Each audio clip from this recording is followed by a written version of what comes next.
Hello Kingdom fans, welcome back to another episode of All About Kingdom, and today I will be talking about the original 6 great generals of Qin. But before we get into that, I thought right that I'd give some important background information about them first. So, under the God of War's reign, aka the 28th King of Qin, King Shou, and in his 55 years of ruling Qin, he had one dream in his mind, and that was the conquering of all of China.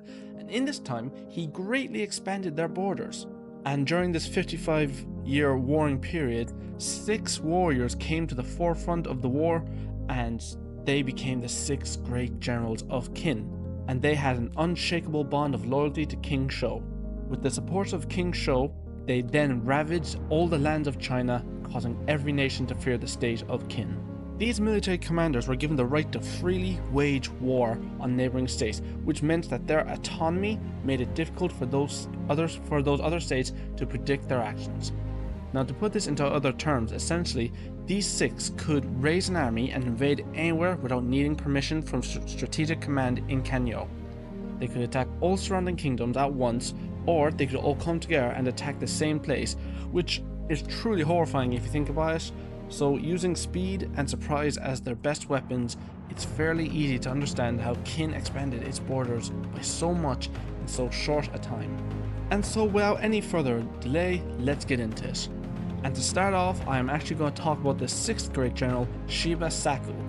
And we know practically nothing about this guy. All we know is Shibasaku is that he was a very tall man with a warrior build. He wears a cape, he wears an ornamented armor. His helmet had wings on it and a spike on the top, and the fact that he was skilled enough to be seen as comparable to the other 6 great generals, and you know, the likes of the Wei 7 Fire Dragon and the Zhao 3 Heavens. But like, we don't even know what weapon he used. We don't know if he was a glaive wielder, sword wielder, spear wielder, bow wielder. We know nothing. And now moving on to the next great, where we know a bit more but still very little, we come to the 5th great, Wukotu. Now, Wukotu was regarded as the strongest of all the original 6 greats, and liked to lead from the front alongside his men while carrying his massive axe in hand. So essentially, he is the first 6th generation's version of General Mobu. We also know that, while he was a fierce warrior, he took down an army south to Chu, and was repelled by a young Kanmei after receiving devastating wounds in a duel against him, and then it is presumed that he succumbed to his wounds and passed away soon after. With such an embarrassing loss for Qin, they then tried to cover up the whole invasion for fear it would ruin the name and the reputation of the 6 greats. Oh, and also there's the fact that he is a Wu family member, so he may or may not be related to the likes of Wuki and Wu Sen and obviously Wu Han, but it's never been said, so we can't confirm it. And now we come to the 4th great and one of the more mysterious of the original 6 great generals, the 4th great, Koshu. Now, he was the only pure strategist among the 6 great generals of Qin. Unlike the 5 others who built their legends on their martial prowess and military might, Koshu was the only member who rose in the military ranks by virtue of his strategical genius alone. Due to this, rumors spread amongst the masses of Koshu being the actual mastermind behind all of the great generals, movements, and war decisions. He also was the one who was aware of and commended a young Wu Sin's strategic ability. So to put it into other words, you could say that Koshu was acting as the head of the military strategies for Qin, deciding when and where all of the 6 great generals would attack.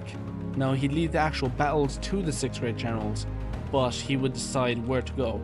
Also, Koshu possessed an immense knowledge of military formations and tactics, as he was the one who taught Shohai-kun on those subjects, who, as we all know, is the current head of military affairs of Qin, and possibly one of the greatest military strategists in Kingdom. So simply put, Koshu was a far more successful version of Renpo, who was one of Renpa's 4 heavenly kings, and for those of you who don't know who Renpa was, he was one of Zhao's 3 great heavens of that era. And now we come to the 3rd great, Kyo, and she is the first on this list we actually know a fair amount about. For instance, she was Wuki's fiancée and the secret daughter of King Shou, the god of war. In her military career, she conquered 99 cities from different states, buried thousands of enemy soldiers, and fought some of the strongest military commanders such as Renpa of Zhao and ferocious warriors like Rambi Haku of Wei. But to go into more detail, and in honesty really, Kyo had what has to be one of the most tragic backstories in all of Kingdom. So, as being born into royalty during a time where a succession battle was taking place, Kyo's mother faked her death by burning down her home and remaining in the flames to sell the story. Also, she could keep Kyo safe.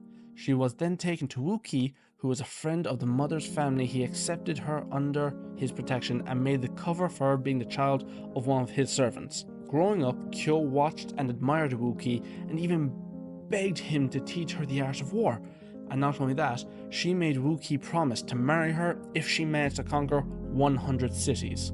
After taken to the battlefield, Kyo had quickly risen up the ranks and gained a great reputation for her ferocity on the battlefield and leading from the front to inspire her men. It's like how when Kyokai leads from the front, her men become borderline unstoppable. But, as if you've read the manga you'll know, Kyo was a lot more reckless with her battles, trusting people like a prime Shobun-kun to watch her back and cover for her mistakes. Her plan for victory every time was essentially to relentlessly assault the enemy, giving them no time to recover, which making her famous for her brutal offensive tendencies, leading to many casualties on both sides, but ultimately her victory. And after conquering 99 castles and only the night before she was to begin the attack on her 100th, she was attacked by the mysterious being who we now know as Huken. And after putting up a fierce fight, she was unable to defeat him. So after coming so close to all her dreams, to becoming a true great general of the heavens like her beloved Wuki, and like how she wanted to officially marry Wuki, she was so close, and yes, she was cut down, which only actually made our next general even more deadly than he was. And this brings us to the second great, Wuki, aka the monstrous bird of Qin. As far as we know, he spent his whole military career fighting the armies of Wei and Zhao. Now, it must be mentioned that Wuki emitted a heavy pressure, and his presence could easily intimidate or inspire the weak-willed. Despite that, he actually was an easygoing, very talkative and polite man with a very heightened sense of humor and joked a lot. Just a lot. He also liked to provoke his company, going as far as making jokes about his sexual preferences to others, but he was also shown to have taken his relationship with Kyo, obviously along with his promise to marry her, very seriously, as he made a man from another unit die a horrible death when he was caught flirting with her. Now, I don't know what flirting implied, but I'm guessing he was trying to get into the sheets with her. And Wuki, man of all men, stood up for his woman. I really can't blame him on this one.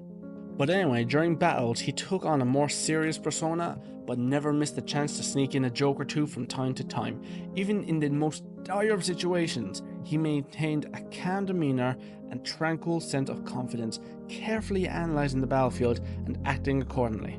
Now, sadly, during the Battle of Beiyu, we can see all this clearly, and we can only imagine how fierce he was in his prime, or when he knew he was against someone equal to him in skill, because he easily defeated the Zhao head general Chosu in every aspect of the Battle of Beiyu. And Renpa even admitted Wuki was easily among the best in all of the 7 kingdoms. However, sadly, he did fall prey to Riboku at Beiyu, thanks to an extremely elaborate trap, and met his end without fulfilling his desire to kill Huken as revenge for killing his beloved Kyo, but not before he could pass on his will of fire to the likes of To, Mobu, and of course our protagonist Shin. And now, my friends, we come to the first great, Haku Ki. And sad to say that even though he was the leader of the first 6 great generals, we know frightening little about him, and what we do know is even more frightening, if I'm to be honest with you.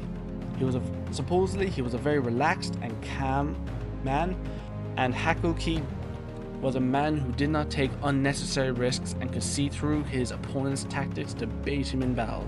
He was also a very cold and calculating individual. Now, we don't know what his martial abilities were like, but we know he wasn't afraid to get into battle, as we can see in this image. However, we do know his strategic abilities, be it formations or terrain manipulation. He was uncontested to be at the top.